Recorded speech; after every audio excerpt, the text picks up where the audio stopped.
Hello, everyone. My name is Fabio Perry. This is the 20th episode of BPerryFilms podcast. We'll be talking about content creation. The platform that we'll be talking about today is YouTube. Most importantly, how to grow organically and what does that look like for new creators. Many YouTubers have created videos on how to grow on YouTube, but they do not tell you about the process of how that works. Today's guest is 𝐀𝐫𝐭𝐒𝐜𝐢𝐞𝐳𝐜. He is a YouTuber that has grown over 100,000 subscribers and also just launched his course called Small Creator Academy. His mission is to help new and current creators grow on YouTube by using strategies that work and are applicable for all types of channels. In this video, we'll be sharing our tips and tricks on how we have navigated and grown our audience in a real life perspective. So Colin, I'll let you introduce yourself. Yeah, my name is 𝐀𝐫𝐭𝐒𝐜𝐢𝐞𝐳𝐜. So I help new creators film, edit, and grow their YouTube channels. Been doing YouTube since 2014 is when I actually started, but didn't actually start taking it seriously and started a few different channels. Took it seriously in April of 2020. And then since then have just kind of taken off and have been grew it to 100,000 in 2 years and just want to teach other people how to do similarly on their channels and be able to earn a side income as well is also very important. So that way, you can, whether it's a hobby or you're doing it for an actual building of a business, you have, money to use towards that and could be financially stable. Definitely. And I was checking out your channel over the past couple of days and I'm like, this guy is really intense and not all the videos are going viral, but it shows like a real perspective of some videos people are really looking for answers for, and some videos are like, maybe I haven't looked at this lens and maybe I should apply these skills whether you're using a smartphone or a camera, and you make everything feel like normal and not high production. Yeah, I feel like probably the most important thing is like the content that is being said and the information, but not so much the gear you have or the equipment. So I do aim my channel a lot more towards like smartphone creators, just because everyone has a smartphone in their pocket that they can take out, start shooting video, recording, and be able to, take action on a business or a dream or a hobby, using video. Definitely. So let's talk about what is the process of getting started before you even launch your site. What is going through your head? So I think the first most important thing you would want to figure out is your niche, and who you're really trying to make content for. I think a lot of people get started and they just kind of start uploading content on different interests and passions they have. And it's okay to have different interests and passions. It's just you're really only going to be able to build a loyal following if you're making content for a specific niche. Because even though we as humans are multi-passionate, our viewers might not have all those same passions. So when you keep it to one audience, one group of people, and kind of learning who those people are, what problems they have, what their end goal is, whether their problems is, I just want to get a laugh, or if their problem is, I want to grow a business, or I want to learn gardening, or I want to learn a beauty, figuring out who those people are, I think is the first place you have to start. Otherwise, you can't aim at a target unless you have the target first. So you need I think the first thing you got to nail down is that niche. And I would also suggest knowing who you are first. Like what are your interests? What are things that you don't like? Since you're doing everything yourself, initially starting out, you have to figure out what is the demand that's going to require you to stay focused and be consistent, along with providing value. Are you focused on entertainment? Are you focused on providing information? Or you can combine both? You got to figure out who you are first before you can reach out to anyone else. Because when people ask you, what is your niche? And you're like, they're kind of asking you, what is your name and what is your purpose? If you don't know what your purpose is, you're kind of lost. And your videos will come off that way.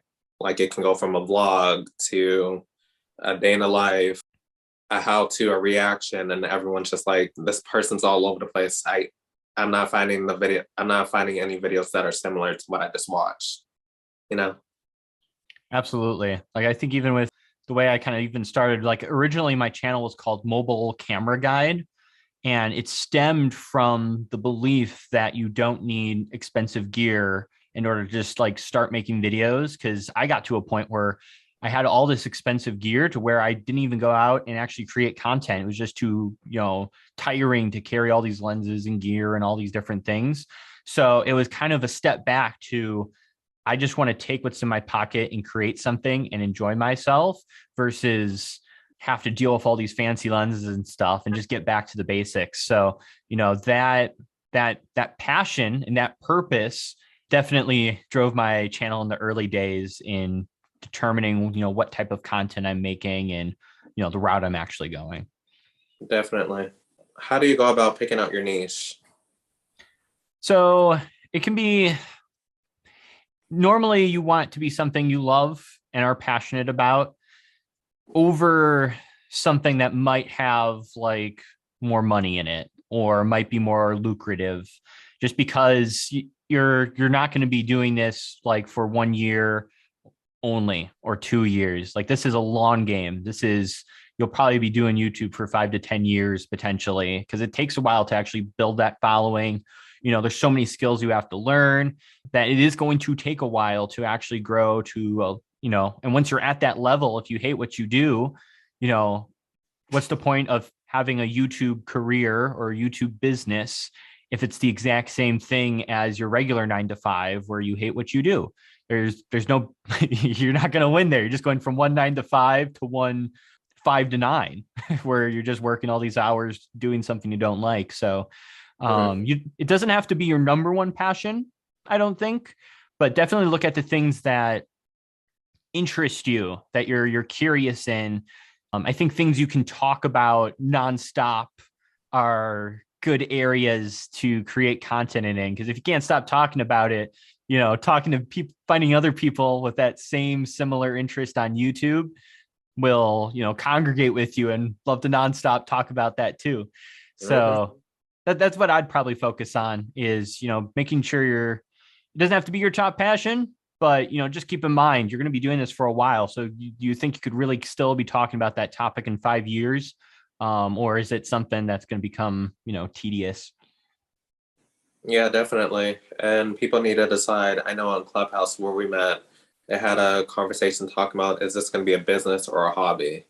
And usually when people have it for a hobby, they're not taking it as seriously and they're not thinking about different avenues that it can bring to you. While for a business, you're thinking about, how do I market my products? How do I build my audience? How do I find comfort within myself? Like me personally, right before I started this YouTube channel, I thought I want to bring back story into film. People are too focused on the B-rolls and all the graphic effects and all that, and you forget what the story is really about because people are overcompensating. Not saying that it's not great or anything, but when you lose your audience and with that connection that they had with you in the first minute, and it goes on little tangents and people are like, I don't know what they're going with this, but I'm going to click to something else. And then YouTube suggests similar videos and just goes on like that because YouTube is trying to figure out what are the videos that you're most interested in. And as you go through the feed, you'll see a list of people that you have subscribed, some new channels, some channels that went viral. Like I said, YouTube is trying to learn who you are and where your audience is through AI, artificial intelligence. So it's like a little bit of a learning curve. But if you're not willing to put in the work, your channel's going to die out really fast. Absolutely. Yeah. I like the Thomas Edison quote, and I often refer back to it, where it's like, genius is 1% inspiration and 99% perspiration. Your idea for a YouTube channel is that 1% inspiration. It's a great idea. Lots of people have great ideas. But if you can't execute, that's the one thing that's going to prevent you from actually getting to that level of genius where you're that next level creator. Because yeah, it takes a lot of work. It's not just, clicking record and talking and then stopping. Like, there's a lot of components that go into making a successful YouTube channel, let alone a successful business. So if you hate work, this is probably not the choice for you. Yeah, and as we go throughout the video, we're going to be breaking down the requirements of starting, how is it like from how it feels initially to like what it looks like months later, whether or not you're growing fast or going at a steady pace. But like I said in the beginning, we're focused on how you grow organically, not buying the followers, not converting people from other sites, but really getting your audience from your hard work and you putting an effort to be better and implement change in people's lives because you want to have that type of experience. You want to be empathetic with people and not sympathetic in some type of lens. So next we're gonna go into what is some of the equipment that you need before you start the YouTube channel.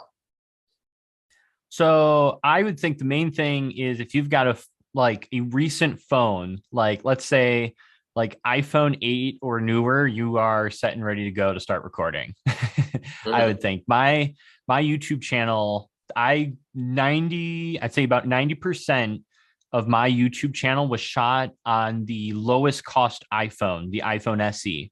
So I had the original iPhone SE, and then I upgraded to the newer iPhone SE. Both were $400 iPhones, very affordable, $10 a month from your carrier or less if they've got a special promotion going on. And that'll shoot good enough video and decent enough audio to where you can start recording and start making videos. And I grew to 100,000 subscribers, 90% on just using a smartphone. If you do want to spend more money than that, I think the two areas you definitely want to get into is audio, because like 50% of video, I would say, is audio, especially when it comes to giving information on YouTube. That's not good audio. It's going to get people to not click on your videos. So that'd probably be the first investment I would do. And then the second one would be lighting, because I think for most of video and film, like cameras themselves are just things that capture light. And if you can nail your lighting and do a good job with that, you can make any camera look like cinematic and professional just because you have really good lighting going for you. So I probably do microphone first because you can always use natural light from a window and use that to light your videos. But then the next step I think is buy some lights. So that way you can have at least for time's sake too, just like with how I have my setup going on here, I just have all my lights set up. I have my microphone above me and I can just turn on my camera and start recording. It doesn't require a lot of work, helps, save you time. So that'd be my thoughts. Definitely. I will go back to the video part. I do recommend people to have a camera that has at least 8 megapixels. Visuals are very, I know all phones are not the same when it comes to megapixels, but you don't always have to get an iPhone. There's people that have Androids. There's plenty of different Sony phones and all types of pixels. You want to be in your budget, but be cautious the lower that you go in and don't make that initial investment, the more that people are going to tune off. But if you do like a little bit of investment, I'm not saying that you need to get like a mirrorless camera or a DSLR camera or anything like that. But initially, start out with something that has pretty good resolution. Like I use an iPad for my podcasts, and I know for like some of my vlogs, I have used my iPhone because it's easy to carry around. And I have heard from other people when you're carrying around those fancy cameras, people try to hop in your video and you kind of have to shoot all over again because people are just like, hey, want to be featured and stuff like that. And I know that's awkward. But I know for my website, I use a Sony camera, a digital camera, and I was really focused on providing high quality value because you can't treat a website the same that you do with a blog. I believe because it's, like I said, first impression. Definitely lighting. I know when I first started, I didn't have a ring light, and people are like, we need to see you a little bit more. You're blending into the wall, or we just can't see you. And I know for people of color, we need certain lighting to show our faces a little bit better compared to people that are lighter skinned. And audio is definitely important because people are focused on hearing you and focus on what is this content about.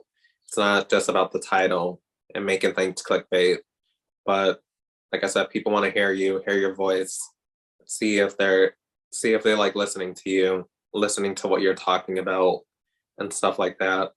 So they can continue to watch your videos and maybe hit the subscribe button after 2 or 3 videos of watching. And you'll be surprised how many people binge watch. Absolutely. Definitely. So what are some steps as to how you start your YouTube channel? from the very beginning? So probably from the beginning. I mean, we already talked about like gear and figuring out that, really what your passion is.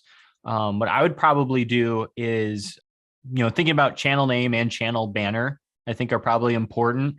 Something channel name wise is this would be really thinking long term is, do you want to build a personal brand or an actual brand in and of itself?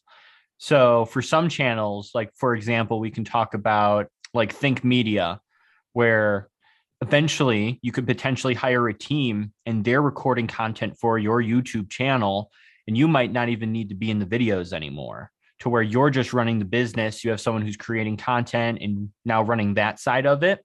Whereas if you do a personal brand, like for me, my channel's 𝐀𝐫𝐭𝐒𝐜𝐢𝐞𝐳𝐜 I'm the only 𝐀𝐫𝐿 who can really be on the channel. I can't outsource and really scale a channel and turn it into a bigger business. I know that's really deep for someone starting a new channel, but it is something to think about. If you are just doing it as a hobby, just do your name.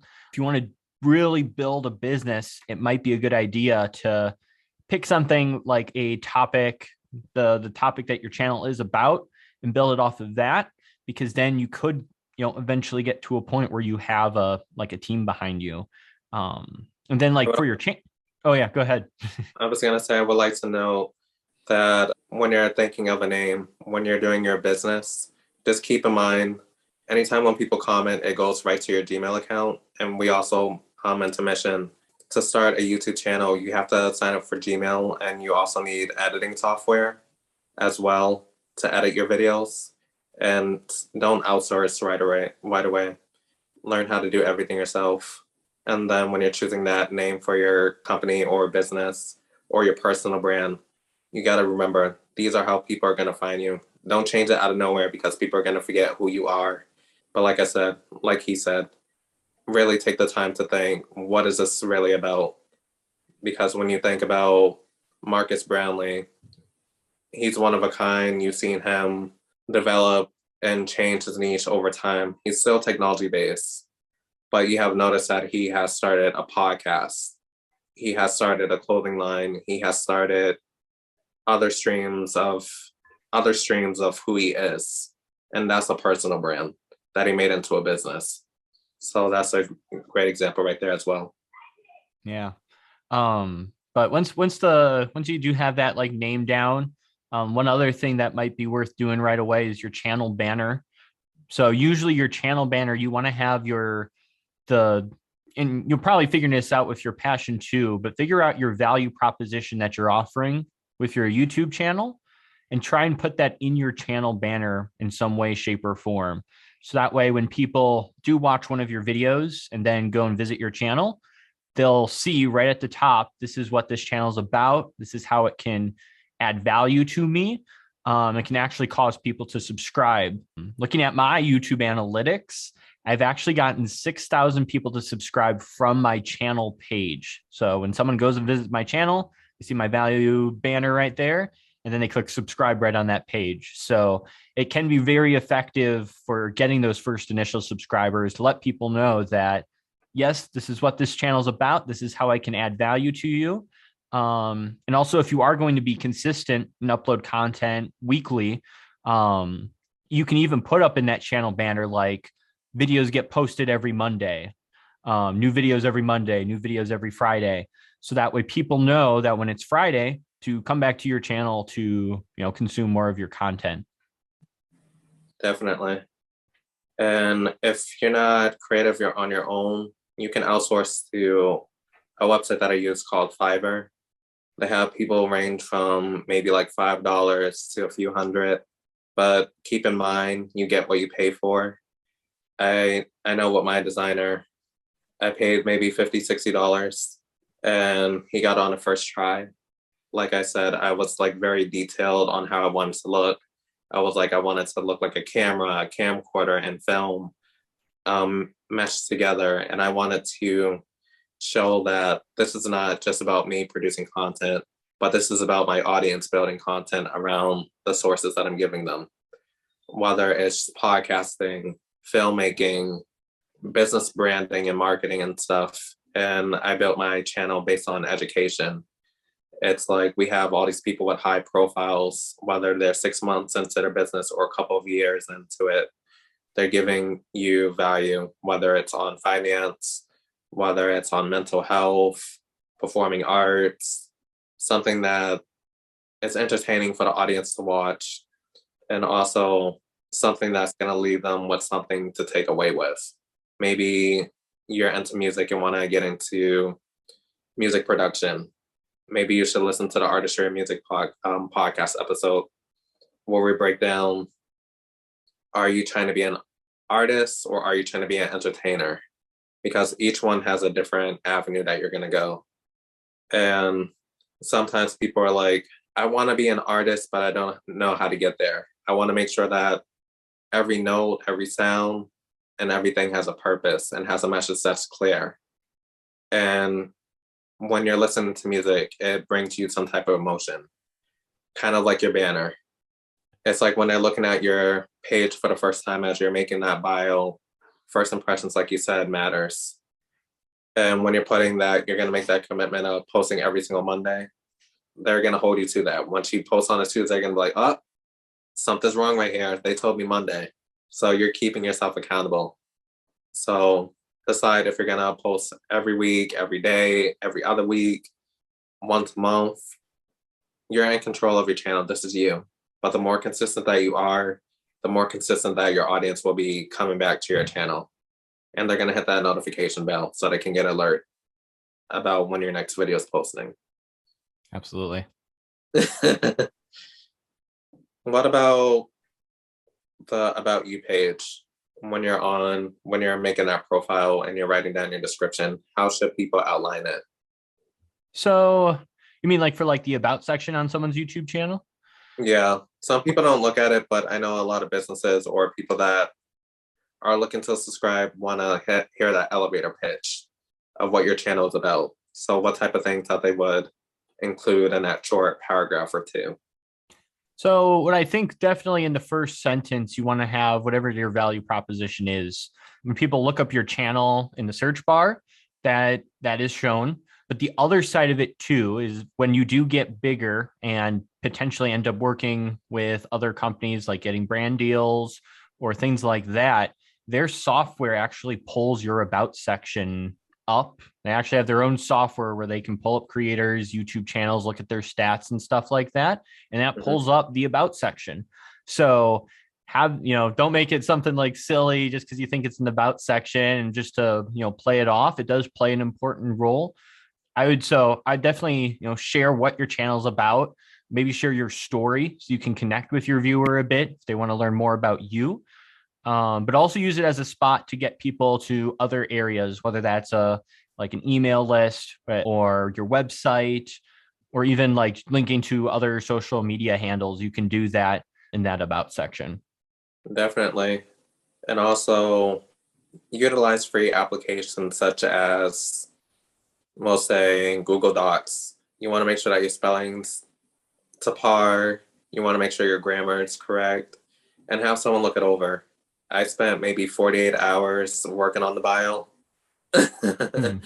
right before I really push out my website, my YouTube channel.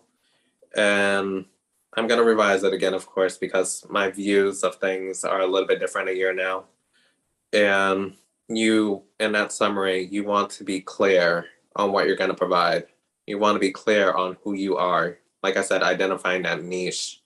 And like I said, this is one of the most important parts of building up your channel, is to make it or break it section, I would say, because you can always change the banner word.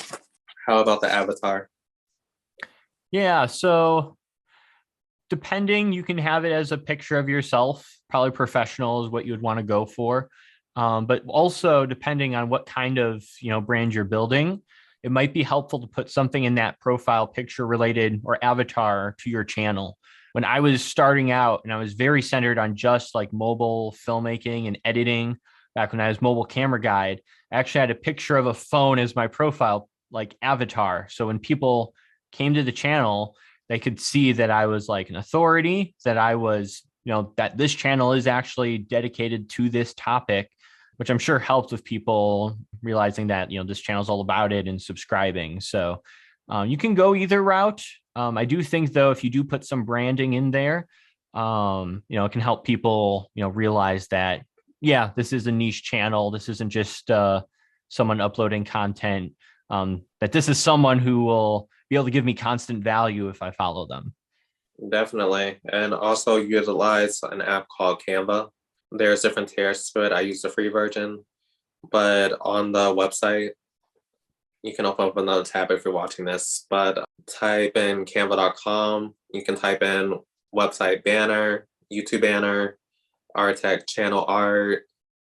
It'll have like the different aspect ratios. So it fits the format, because when you're looking at all these things on either your phone, a tablet, or on your television, everything's going to look completely different. They might see a little bit more of your banner.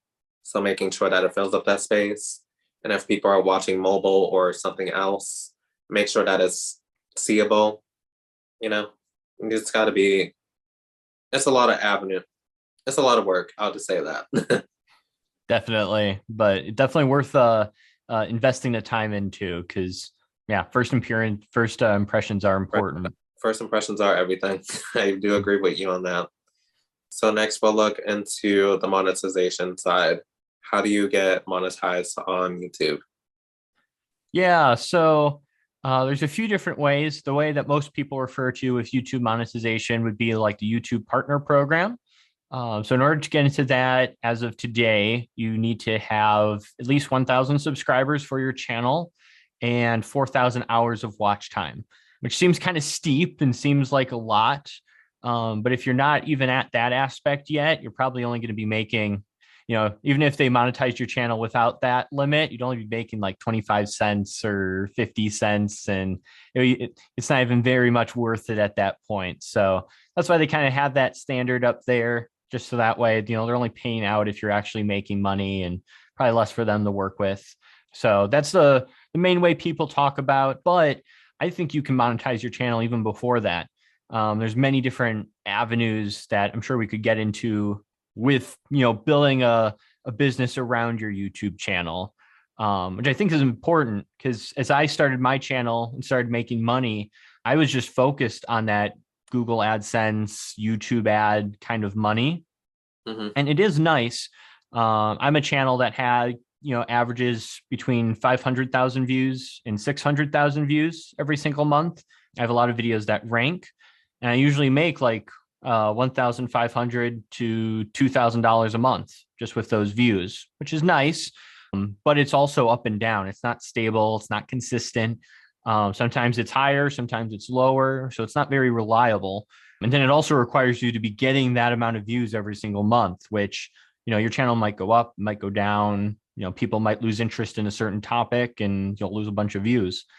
So what's better is building a business around your YouTube channel, which you can do right out the gate with things like, offering, depending on your expertise, being able to offer coaching, being able to go the affiliate marketing route and promote like other people's products with like a specific link in the description where you can sell stuff. I know someone who is making thousands of dollars before they were even monetized by YouTube. And that was because, and they were under 1,000 subscribers, and they were making that kind of money just working with, just doing, talking about products and adding value to people in their videos. And then having links in the description where if people buy, they get a small commission from it. You're just kind of like a YouTube salesperson adding value to people. I would like to note that what the monetization part about the AdSense, you have to get 1,000 subscribers and 4,000 watch hours within the last 365 days. So no, it doesn't automatically reset.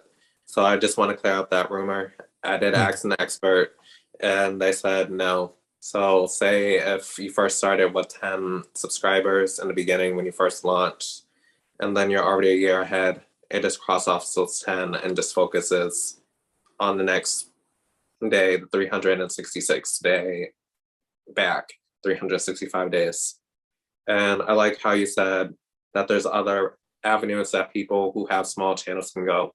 I do recommend affiliate marketing, and you will notice at the top of your screen on some channels, they'll have something saying sponsored videos, promotion videos. They have to disclose that, and they have to let people know in advance that they will get a small commission for your service of using their affiliate link to buy a product. And no, it's no additional cost to you. You still get it for that discount or whatever the price is on Amazon, Barnes and Noble, Walmart, Target, whatever affiliate link that they're using. And the nice part about it too is when you think about the way like YouTube AdSense works is like, people bid on ads. So let's say they're trying to really target your audience. And let's say they want to spend $5 for 1,000 views on their ad. Then YouTube will take, if I'm not mistaken, 40%, and then they'll give you 60%. So out of that $5, you get, like $2.50, $3 of that, for 1,000 views. If instead of going that route, which that's not that really great for 1,000 ads, if instead you go, let's say the affiliate marketing route, and for 1,000 views, let's say you convert 1%, which would be like 10 people to purchase a product from you. That commission could be $5, $10, potentially $20, depending how expensive of a product that is and how big of commission you get. If you get 10 people to purchase a product and you get $5 paid, you just made $50 off 1,000 views versus the YouTube AdSense route where you're only getting paid $3 for 1,000 views. And then if you go even further within getting coaching or courses or different things like that, even if you're just getting 1% of your viewers to go over and sign up or do those different things, you can build a really profitable channel, even if you're not like this million views channel. One more example I could share. There's an insurance agent who makes videos about like the different insurance plans out there. He only has like 2,000, maybe 3,000 subscribers, and is pulling in like 2 million a year because he talks about insurance, and then those people convert and go buy from him. And he's just working his regular job as, a sales, insurance agent.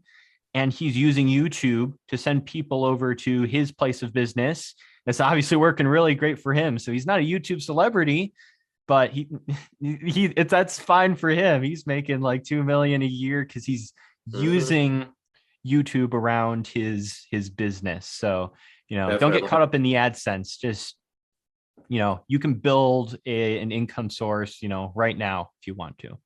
So I do have a question for you. Can people collect AdSense along with doing affiliate marketing? Or do you have to pick one or the other? You can do both. So YouTube ads will continue to run as is, but even if you do like brand sponsorships or affiliate marketing, you can have both going at the same time. Okay. So let's go into brand sponsorships. How do you get those?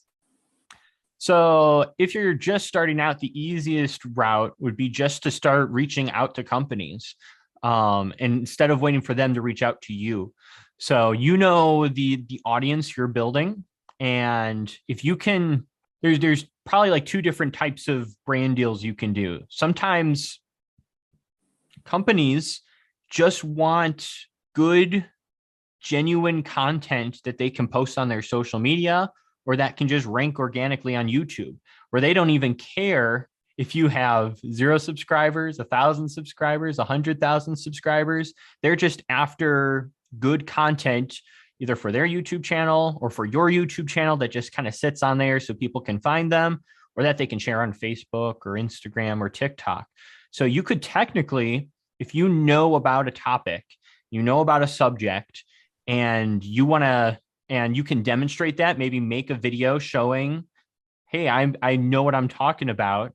You could go to that company, find someone in there, depending on the size, if someone in marketing or influencer marketing, something like that, and be like, hey, I want to make marketing videos for you. Here's an idea I have. I'll make this video. I'll talk about this. What do you think? And you can start pitching people just right out the gate. As long as you got some like portfolio, something you can demonstrate that you can make good content, you could do that right away.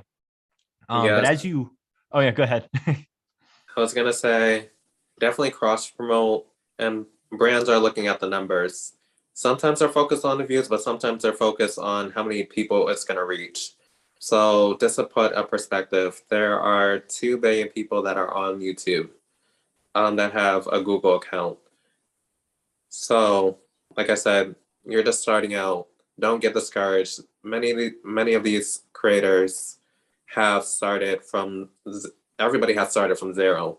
Where they navigate in the future just depends on their hard work and effort. Are you focused on being viral, or are you focused on long-term investment? Because if you're just going to go viral, brands aren't going to be appealed to you, because they're going to just be like, they made that one video, but is it going to accelerate the same way that that one video went? And it allows them to judge you of saying, is this worth the investment? Are they able to execute at that level? Am I going to invest more money into this? Like I said, you have to be in that business mindset. This is what I have to, you have to know who you are, where you're going to be able to value, who your audience is. Like I told people in my last video on my first year of running this company, I'll link it in the description as well. But you have to understand what is your persona and how you're going to engage with this person that you're trying to get to hire you for the service. You don't want people investing a lot of money into you and you can't execute, because you might not get paid. Some brands don't pay you in advance, they might pay you after. So making sure that you understand how to read contracts or ask for help on reading a contract. Because if they say that we need 5 videos within the month and you're just posting every other week, things aren't going to get done and you're not going to get that money. They ask for 5 videos. In that contract, it'll say on what platforms that you need to be on: TikTok, YouTube, Instagram. There's other platforms, Clubhouse or Twitch or any other platform. But like I said, read those contracts, read the fine print. If you're not able to execute these things at that present moment, negotiate. See if they can allow you to do 3 videos, if that's manageable for you, or just post that one video and say, I'll do this for free, or I'll do this for a discount rate, to see how this performs and see if you can build trust with me. And then hopefully we can be business partners in the future. And a little bonus tip I can throw out too, which is something I've learned more recently that I'm trying to implement on my channel. If you can show proof that you can sell product, you can raise your rates crazy. So for example, if you are doing the affiliate links, a lot of those programs allow you to track, depending, you can have, trackable links to see how many people click on those links. And then you can also track how often people purchase product from you.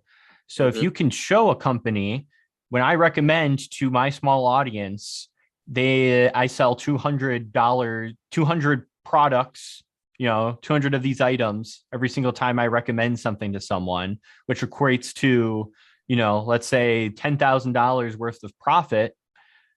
You can be like, okay, I know how much I can sell. I know how much that's worth. If a company pays me $5,000 and in turn I make them $10,000, it's an easy win for them. And I can charge like a super high rate like that. So if you can, in the beginning, start paying attention to those things, start writing them down, and being able to, even if you're not ready to go this whole brand deal route yet, because, contracts are scary, you want to make sure you read those. I'm not a professional. Don't trust me as professional advice. I'm just a YouTube guy. So consult someone first, lawyer, professional. But, it can be a lot to manage, but, it'd be a good way to start. Just pay attention to your affiliate links and how much you're selling of those things. And then you'll be able to better, negotiate a higher rate, because you can show that, yeah, I know my audience. I'm building an audience of people who are all interested in a topic. And when I say this is good, they buy. So you can better negotiate that way. And even with me and you, we both have products that we're pushing out. For me, it's business coaching. I feel like a lot of people don't spend a lot of money or invest in education. So I thought an extension to my podcast, working with all these content creators, performing artists, and small businesses, I think it's important for me for people who are looking to start their business or having trouble scaling their business in different areas, whether it's marketing, financing, understanding the audience, understanding personas, the core factors that build up your business plan. And I always tell people, write down your ideas. And when you're taking a coaching session with me, I need to understand what are your strengths, what are your weaknesses, where are areas that you feel like you're not confident in, so we can slowly improve those, and giving people resources to help them become more confident and build up their audience.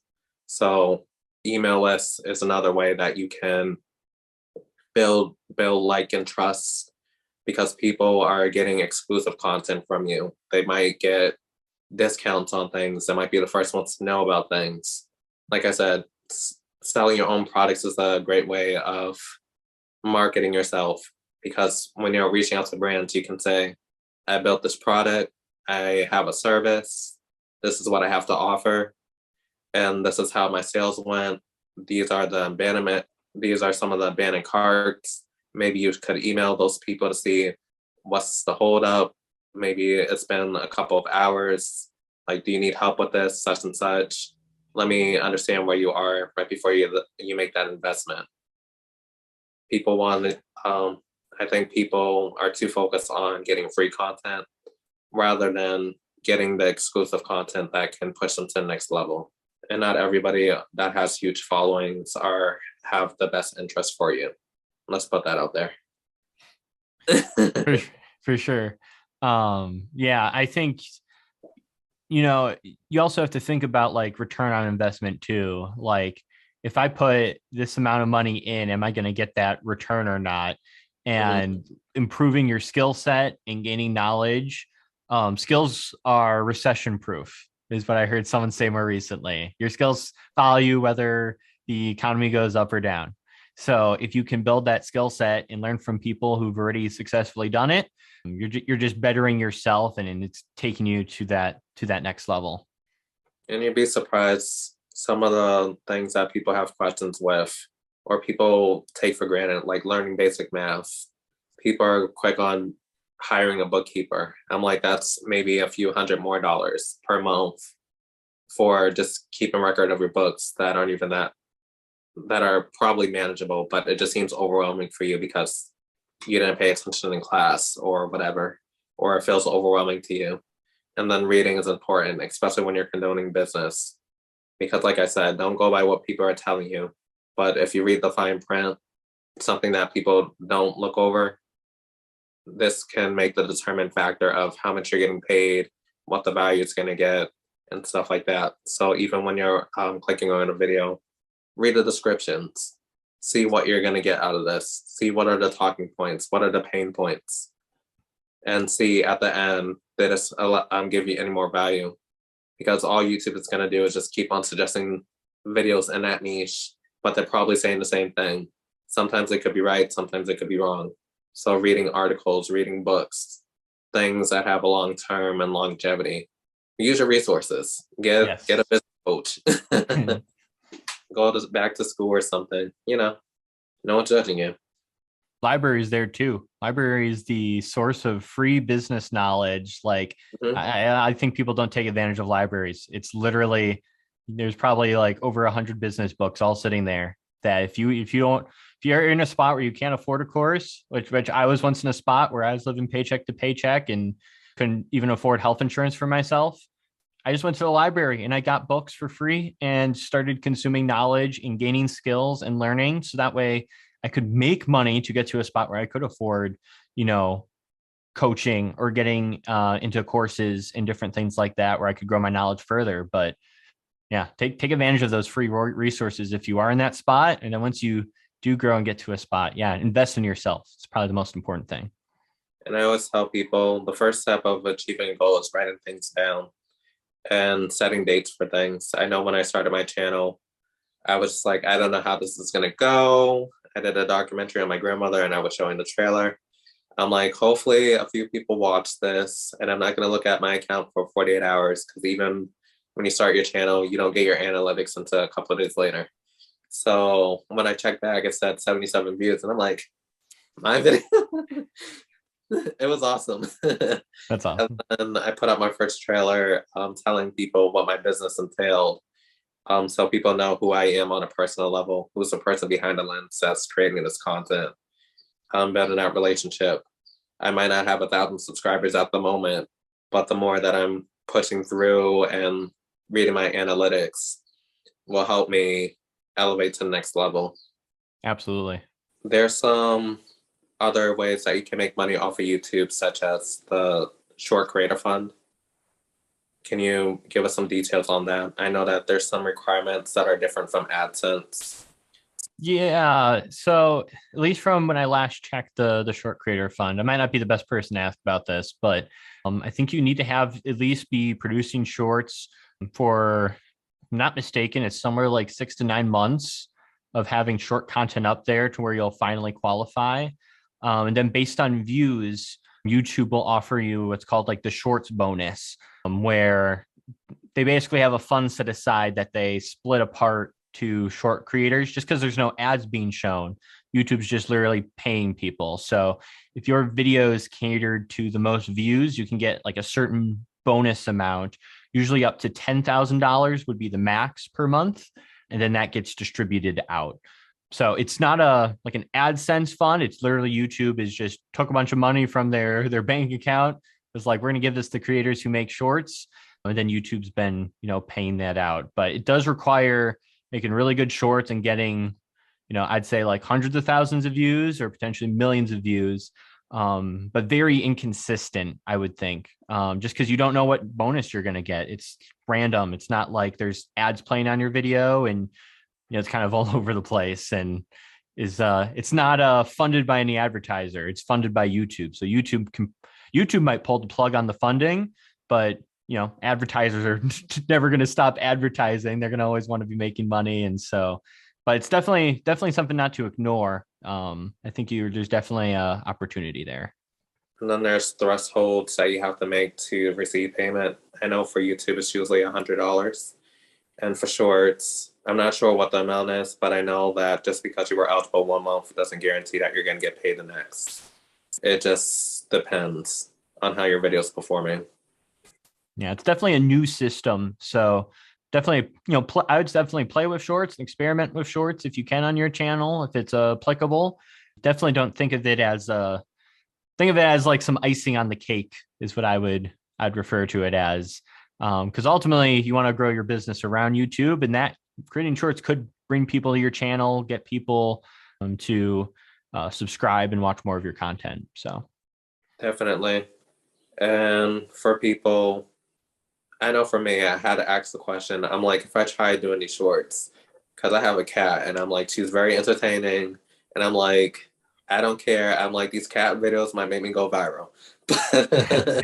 But does shorts hurt channels that have long form content, or does it enhance the experience? I would say yes and no. There's a very clear answer. I think there's some people who watch people for their short form content and they'll never watch long form. But then I'm also a prime example where I watch someone's short form content, subscribe to them, and then also watch their long form content. So it can work both ways. I think you got to be a little more careful with what shorts you're making, what's getting people to subscribe, because you don't want to bring the wrong audience along to your channel and then they're not watching and then they're just hurting your click-through rate and all that. Mm-hmm. So there's like, for me and my channel, like I sometimes do like video editing effects you can do, and sometimes those fit into a YouTube short and I don't even have to post like a long form content. I'll still do long form things on video editing and filming, which still very much relates to the same people, where it's safe. But I think you can use both safely. I wouldn't get too concerned about it, because what's worse? I mean, what's the worst that's going to happen? You end up with 1 million subscribers or something. And I think it's a good traffic source, and I would be too scared to use it.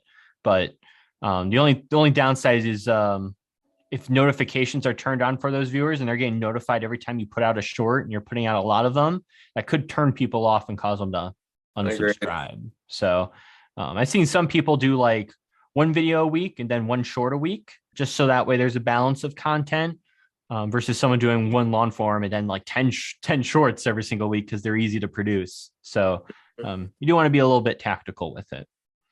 And next, we'll go into memberships. I believe you need 500 subscribers now to get memberships on YouTube. Yeah, I think that is the level you'll need to reach. YouTube does take a 30% cut, which is a little unfortunate. The added benefit being, I'd say this: if you do live streams, have memberships turned on for your channel. Just because people like having the little badge, because you get a badge when you're a member and you comment in the live stream, and people like being recognized, and recognition is important. But if you're just going the membership route and you're not really doing live streams, I'd recommend outsourcing it to something like Buy Me a Coffee or even Patreon. I use Buy Me a Coffee because then like Buy Me a Coffee only takes 5% of the revenue. If you go to YouTube route, YouTube takes 30% and then the government takes about 30%.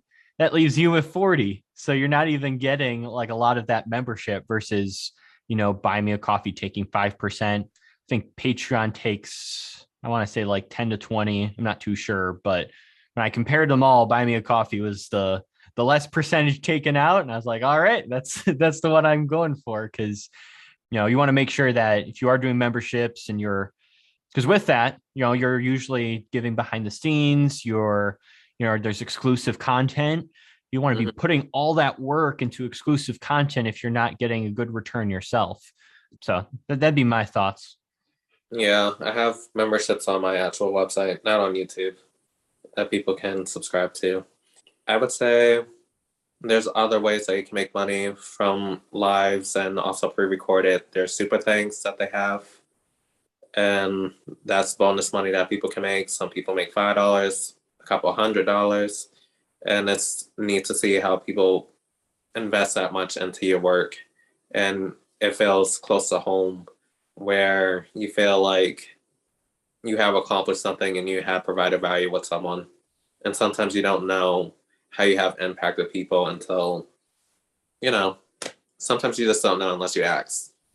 And definitely interact with your followings. So, question for you.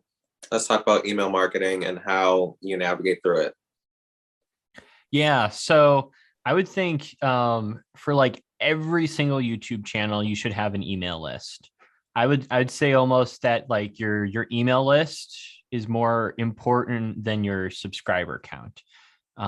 Main reason being, and this would be for those trying to build it into a business, is when you post content to YouTube, it might be shown to the people who subscribe to you. It might get recommended, but if you have a direct contact route with your followers, you can market to them when you do release products, but you can also engage with them on a personal level. If you're always showing up, and it's one of the things I regret that I wish I would have started in my early days, to where, if I'm at 100, over 100,000 subscribers now, if I would have had like 10,000 email subscribers, when I release a course or a book or start coaching or, whatever monetization route you go, you have a way of reaching people. And even today, like one email subscriber is the equivalent of an extra $1 per month, which is $12 a year. So if you have,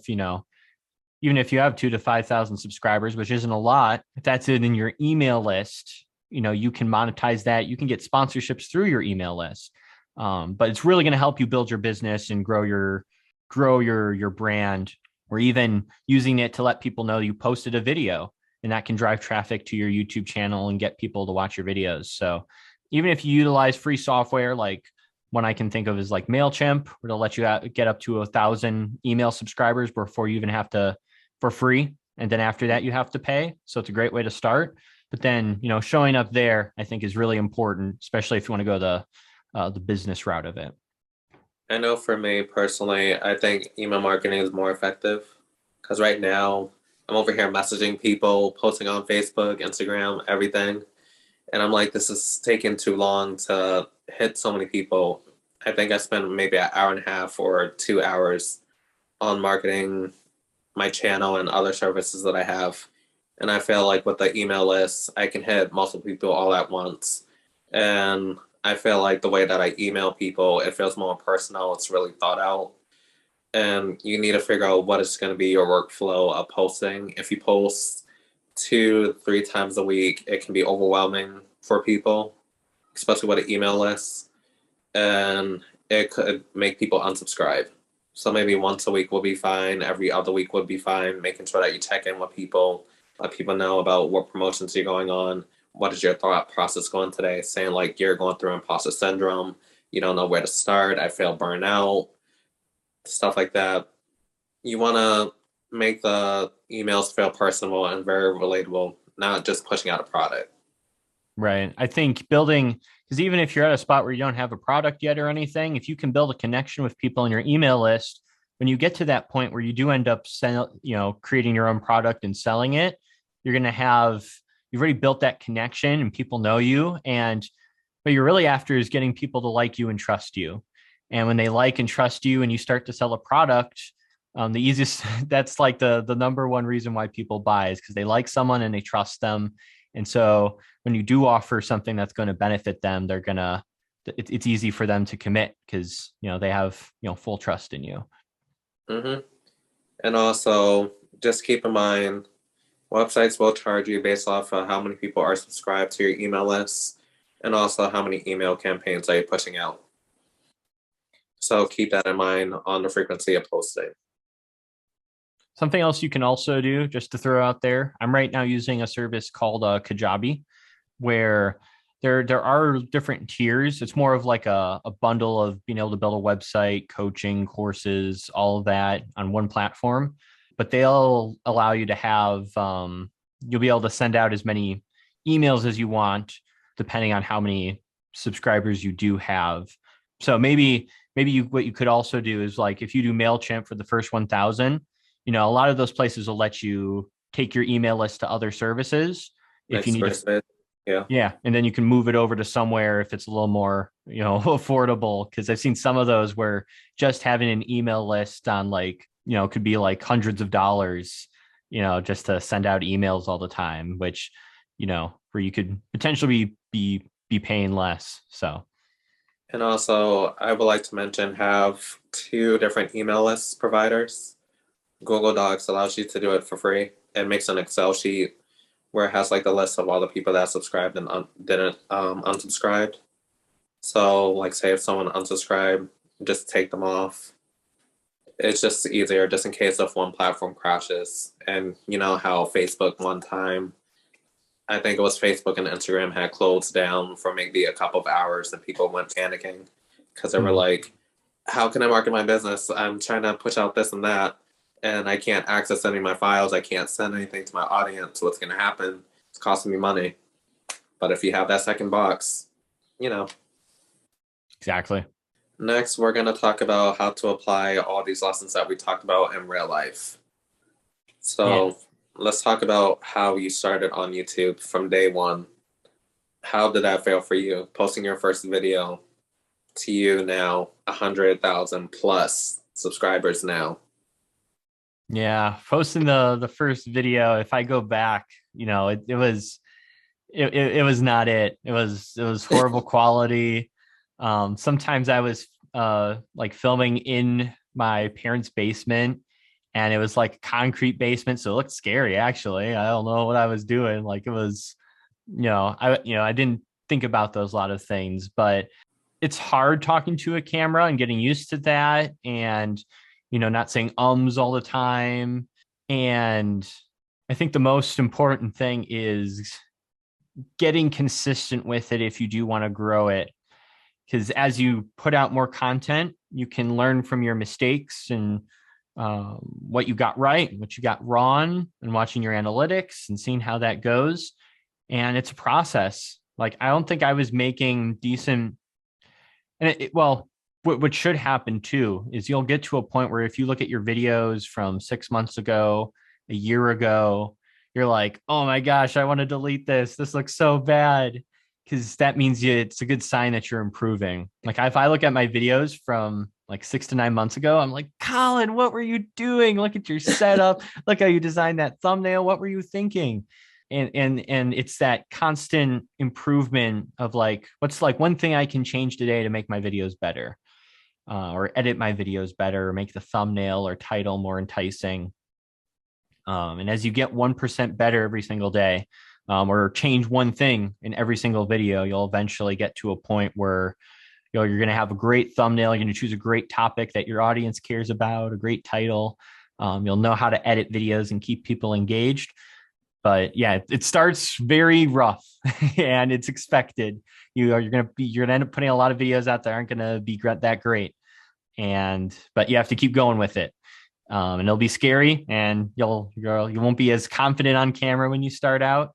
But it's something you just have to push through, and that's what I did. I just kept pushing through and putting out more content. And you'd be surprised how many people watch people's first videos. I think that's its own niche. Like, welcome to my channel. This is who I am. This is what I can bring. This is my personality. I'm quiet, bubbly, all types of things. I'm going to be posting such and such amount of times a week.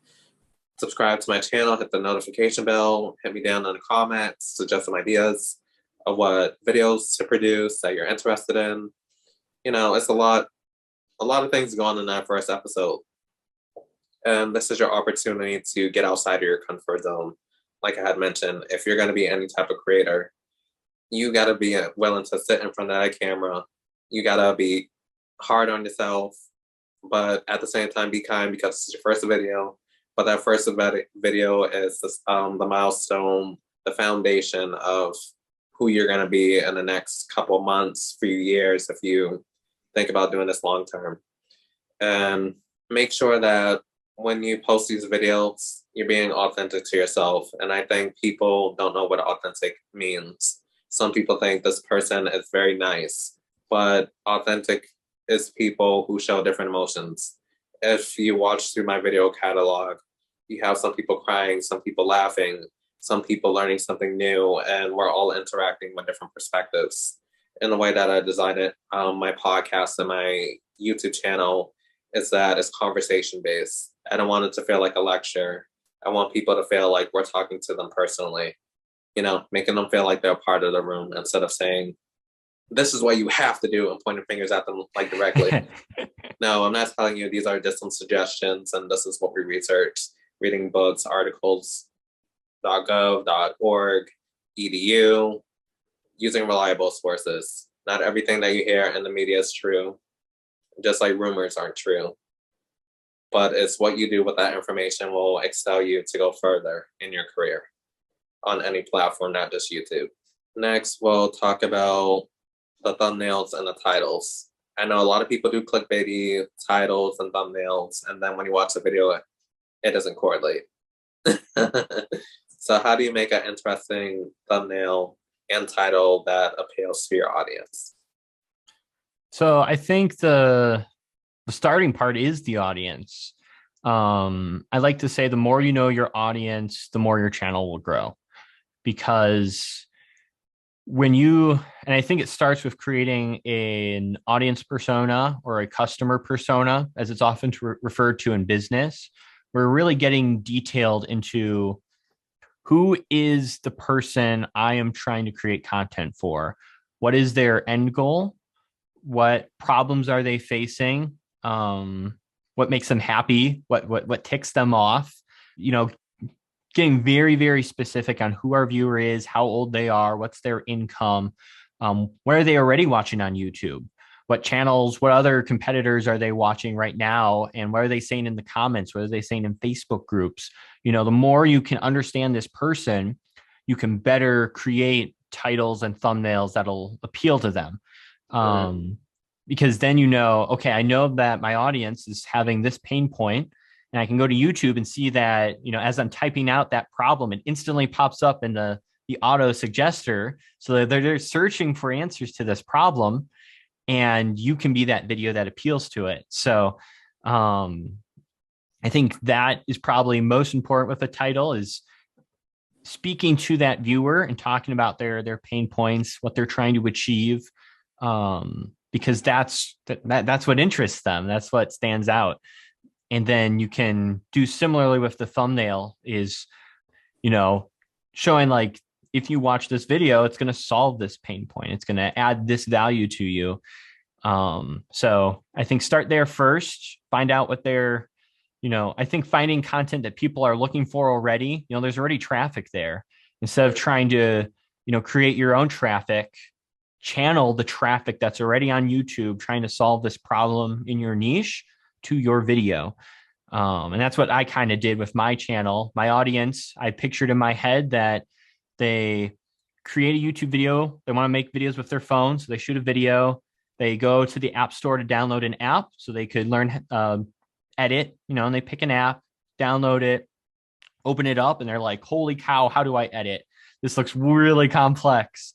And so I pictured in my head that they would go to YouTube and search for that tutorial and want to watch content on that. And so I was like, okay, I know why my viewer comes to YouTube.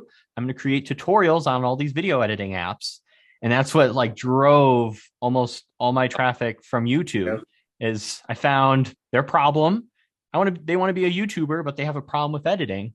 I created a solution to that problem, which was a video editing tutorial. And then I built off more content, and that got people to subscribe. So, and it all began with me knowing my audience and where they were coming from and why they're on YouTube in the first place. And that I think that's the key to making awesome titles and thumbnails. Let's talk about the most important part on YouTube, your analytics. I did speak to someone who has 400,000 subscribers, and they were like, all of his videos were hitting the hundreds of thousands, millions of views, but he was talking about how his view duration wasn't high and how his the click-through rate, I'm not sure what the percentage was, but his videos kept being suggested. But he was trying to figure out why after the 20-second mark, he's losing 50% of his audience. It's like the first 30 to a minute seconds is like your selling point. What's going to keep you and your audience engaged? And as you watch through each video, you need to figure out what percentage are people watching this to the very end, understanding what parts are people dropping off. Am I getting more subscribers? Am I losing more subscribers? What is my view duration? That means how many watch hours and minutes that are accumulating. Like we had mentioned before, you need 4,000 watch hours worth of content to get monetized, along with 1,000 subscribers. And I know in the beginning, you're going to be losing subscribers, you're going to gain some subscribers, and sometimes you're going to be lost for hope. And I thought the biggest milestone for me was getting the first 100 subscribers. And then when I built my website, the traffic started coming in. But sometimes it can get discouraging. Like, why is it taking me so long? Some people are getting monetized within 3 months, 6 months, and it's just not working for me. And it's amazing seeing how some of the biggest channels have said it took them a couple years just to get monetized. They might have had the watch hours and maybe not the subscribers, or maybe the watch hours and then the subscribers came second. So everyone's path is going to be different. Yeah, and I think paying attention to those analytics, because it'll tell you what you need to work on. Because YouTube's simplified is getting people to click, getting them to watch till the end and be satisfied, and getting them to watch another video. If you do those three things, you win. So it starts with a click. So looking at your impressions, how many people see your topic, title, and thumbnail, and then click-through rate, how many people actually click on that video after seeing those things, and then your audience retention, how long they stay watching, how well, did you hook them in the beginning? Did you tell them why they should watch till the end? What benefit is there? Are their pains going to be solved because they watch the video till the end? If you're not hooking that viewer, or you're using like a branded intro, you're not giving them value to stick around. So I usually see a lot of people make really good videos, but then they just don't hit it off right with the click-through rate and the impressions. So I usually tell people, nail that first, pick a good topic, title, and thumbnail, and then focus on that first because, I have videos that have great audience retention that never got views because I didn't get a good thumbnail and title. So it's a great video with great audience retention. It just never picked up or took off because I couldn't get people to click on it. But I think audience retention wise, yeah, you have to hook them, show them why they should watch till the end. And then I think just don't waste people's time. Just get to the content that the answers they want, even if that means it's only like a 2 or 3 minute video. I have 2 minute videos that have like 700,000 views because I gave the viewer value and they appreciated me getting right into the content and they subscribed because of it. Because there's so much content on there where people are, saying a lot in the beginning that's, not adding value.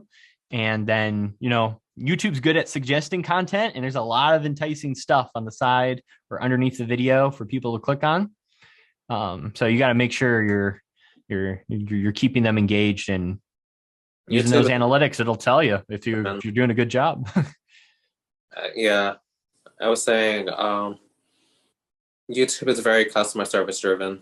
Like if you're not replying to the comments, it's not going to keep people engaged. And I know on some apps like TubeBuddy and vidIQ, they tell you about your engagement rate, tell you what tags to use, what's gonna, hopefully your video matches what they're suggesting. But as you're making your tweaks and as you're watching your analytics change video to video, you're kind of getting a grasp of these are the videos that they like and these are the videos that maybe I like but they're not interested in. So maybe intertwining that, maybe doing 3 videos that they want to do and then incorporate 1 video that you have some interest in and maybe they might too. And then go back to maybe 2 or 3 videos of what they want and then back to what you want. So it feels like an even exchange. I would also like to know, I would also like to let people know that sharing people's videos that they worked hard on is a great way to market out a channel because we can't do it all of ourselves. You have more connections than we do. Sadly, we can't really connect with our audience the way that we want. So that's why it's good to have the social links attached to the YouTube channel so people can connect to you on Instagram or even on your email list. You could have a form saying, what videos were most appealing to you? What videos made you click off? Was it the thumbnail? And then have call to actions where you have people saying, what is the biggest takeaway? This is what I learned. This is a perspective that I have, and it opens up your mind a little bit more. Yeah, definitely utilize the description and being able to connect with people on more platforms. That way you have more ways to communicate with them other than YouTube. Now we're gonna talk about some of the pros and cons of YouTube through the realistic lens. Hence the title. Consistency is key. We can't express it more than enough. If you're not consistent, people are not gonna subscribe. People aren't gonna find you. And kind of like TikTok, if you're not posting, no one's gonna find you. And YouTube will stop suggesting your videos. Yeah, I think the only way you're really gonna be able to grow and take your channel off is by posting content. So if you're not, sometimes my old videos on old channels still get views and whatnot, but you can't expect to grow a channel or grow a business if you're not, regularly engaging with your audience and, building community. So that consistency is definitely key, even if that means you have to schedule out videos just so that way you can take breaks. But yeah, you gotta keep putting out content. Otherwise, your audience will not stay as engaged with your content. Mm-hmm. Let's go into burnout because that's a real factor in mental health for a lot of creators. Yeah, it's definitely something that happens commonly. I think it at least happens once to someone in their YouTube creator journey. You get kind of consumed up into putting out videos and producing content, and then you kind of overwork yourself and it drains you. So from what I've seen, it seems like the key is just taking regular breaks. YouTube lets you schedule out content. So if you make a few videos, you can make some in advance, schedule them out so you still have your consistency maintained. Mm-hmm. But then, if I schedule out 2 or 3 videos, if I take a break, my content's still going to be uploaded every single week. And I can, relax, forget about YouTube, forget about analytics and take a break and, always come back to that later. That way the audience doesn't see that you took a break and, you can maintain your consistency. And it also depends on how long your videos are too. I know for podcasting, it's very labor intensive. I don't think people realize how much time it goes into planning these videos, reaching out to people, making sure that they're legit. If you want to be featured on the podcast, I have a frequently asked question list on my website of how you can apply. But making sure that they have the right intentions, making sure that they can answer the questions in the format that I write out for the outline, like I had mentioned to you. Making sure that everybody has a clear vision of how the flow is going to go. So I know for me, if I want to take some time off, it's going to be a lot of pressure in that 1 week that I'm producing content just to take an extra week off. So you have to be ready for that burnout that will occur after making 2 or 3 videos. And something you could also potentially do is maybe plan your breaks around holidays where people aren't even on YouTube, like Christmas, New Year's, that whole period of time. Probably a lot of times people are spending time with family or doing activities where if you take a break, then, no one's really on YouTube to begin with. Christmas Day, no one's watching YouTube videos. So if you can plan your break between then and be like, yeah, I'm going to be gone for the holidays, I'll see you in the new year. Your audience isn't going to miss you that much because they're already busy as is. More like around wherever you are, wherever you are in the world, I'm sure there's different holidays or events going on. And you can always, if your work is labor intensive, you can always plan breaks that way. So that way you're still getting your breaks, but you're also still trying to maintain that consistency. I even mentioned that journaling has really helped. Getting out the house and going for a walk, getting into like my mental state of mind. I might try to do a meditation class. I might not be good at it, but I'm going to try it for the first time. But making sure that you're focused on what's going on with you mentally, because when you're experiencing burnout, it sometimes shows externally and people notice, and the production value will drop. Let's talk about time and money. Yeah, like time wise, I grew my channel only working like 5 hours, max 10 hours a week. I was working a full-time job. I had a baby. I'm married, chores around the house. There's a lot of things to get caught up with. So I think you can get it, start a channel working only like 5 hours. If you can put more time in, that's better. But if that's all you've got, it may be a struggle to do a video once a week time wise, but maybe you can do every other week and still try to show up on a consistent basis every other week. So if that's how your time is currently working, eventually you might get to a point where it can become like a side income, and maybe you can do less hours at your regular job. That's what happened to me when I made enough income with YouTube. I was able to go part-time at my job and do both. So I'd have more time to dedicate to YouTube. And then I was able to go full-time after I saved up like enough money for like a business emergency fund. So, I have always something to fall back on if, things go wrong. We enter a Great Depression or something crazy, having that backup. So I think time-wise, you just got to really decide, yeah, I want to do YouTube, and I might have to cut some things out of my life. I might have to stop watching Netflix. I might have to stop playing video games if I really want to pursue this.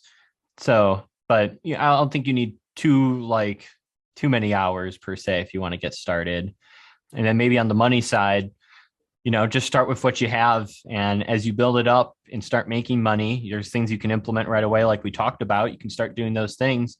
Once you start making more money, you can upgrade your equipment or use that money to, invest in yourself. Definitely. And like you said, he had a plan. Don't just quit right away. And I know a lot of people are still losing their jobs, but YouTube could be a platform for you to figure out things, figure out what your interests are, be creative. Nothing is impossible with video.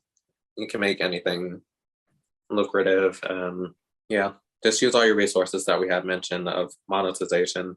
Don't just solely rely on AdSense because you're not going to make it that far in a realistic Exactly. Right. Let's talk about one of the biggest flags that we have on YouTube, which is sub for sub. Please can you go into a little detail about that?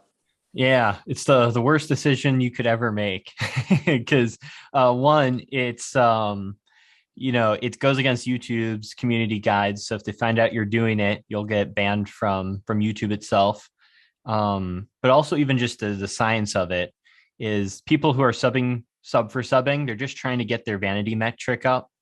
YouTube, if they see like you have these fake channels that are just subscribing to everyone, those fake ones end up getting removed anyway. So you end up losing a lot of those subscribers.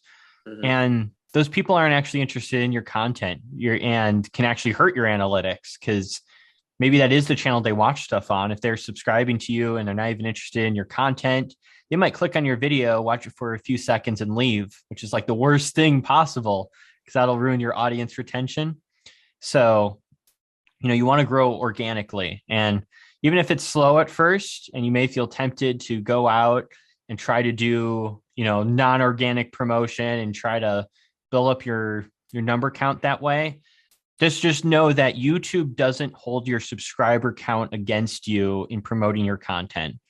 We hear about those unicorn stories where someone posted only 2 videos and got to 1 million subscribers. And it was because they were making good content and it wasn't their subscriber count that was determining whether YouTube decides to share it with people or not. So Hmm.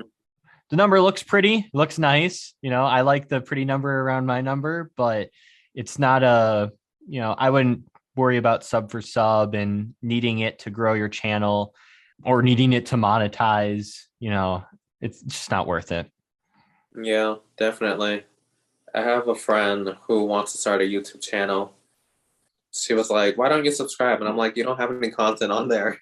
So YouTube is not really gonna look at those people that she had. So I had to have a conversation with her.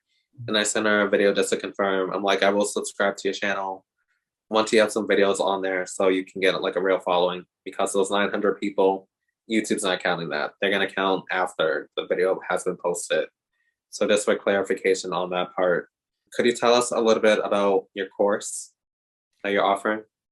Yeah. So after I hit 100,000, I took it on myself that I wanted to share my knowledge with people. So basically everything I've learned on that journey to 100,000, I've put into something called Small Creator Academy, which is literally, showing you those 3 main metrics of getting people to click, getting people to watch till the end and be satisfied, and getting them to watch another video. I go super detailed into each of those 3 categories because if you win at those, you win on YouTube. So in it, you learn how to get people to click on your videos, making thumbnails that are clickable, how to keep people engaged, and how to edit in a way that people will stay watching, and then also strategies for getting people to continue watching more of your videos and getting them to get into a playlist of your videos where they're just nonstop down a rabbit hole. So it's basically just an unload of all my knowledge, everything I've learned. I've attended like Vid Summit and other events and have soaked in, knowledge from other people has helped me build my channel. And, it's all there if anyone wants to, consume it and hear from someone who's past 100K. And then also, I'm offering a kind of like a course slash membership where it's built around people's experience with business. And hopefully, me and Colin will be able to work out something where we can both help each other out. Where, in the business coaching that I'm offering, you can schedule for a discovery call. And the link will be in the description along with his course. But the discovery call is to figure out if we're going to be a good fit and also allows me to get a clear perspective of what do you need help with, what are areas that you need to improve on, what skills that you're good at, and see if we can build a roadmap for your success. These can be 3 sessions, this could be 6 sessions, this could be 12 sessions, but I'm just giving you resources that I have implemented and have researched that will help you push to the next level. And in this video, I would like to conclude with definitely put a lot of time and effort into your planning, your pitch as to how you're going to go, what the direction, work your YouTube channel. It's okay to make changes, but like I said, little micro changes could be big changes for your audience. So understanding what are your content pillars, what 3 different ways do you want to target people, whether it's making vlogs, how-to videos, or a day in the life of what you're interested in. Let people get the opportunity to learn who you are on a personal level. Keep your professional limit up there so people don't walk on you, and be cautious of what you share because people will use it against you, because this is social media. And build a connection with your audience. Every day is a learning experience. Don't focus too much on the numbers, just grow organically like we had mentioned. He tried multiple channels. Some of them worked, some of them didn't. But he believed that one day he'll be able to, Colin believed that one day that he would be able to work full-time on YouTube. And he's actually implementing that. And he's taking time to help coach you guys to take your channel to the next level. You might not have growth in the beginning, but the more practice that you put into it, the better that you'll be. How can people find you on social media? Yeah, on YouTube, you can find me at 𝐀𝐫𝐭𝐒𝐜𝐢𝐞𝐳, or if you visit 𝐀𝐫𝐭𝐒𝐜𝐢𝐞𝐳.com, I've got like my links and resources where you can find me everywhere you need to. Thank you. And I would like to close out with my social links as well. You can find me on Instagram, TikTok, YouTube, BPerryFilms, and I have my website, www.bperryfilms.com. Subscribe to my email list, and definitely check out my blog where I go further in depth on topics that we discuss on the YouTube channel. Thank you. Yeah, thanks for having me.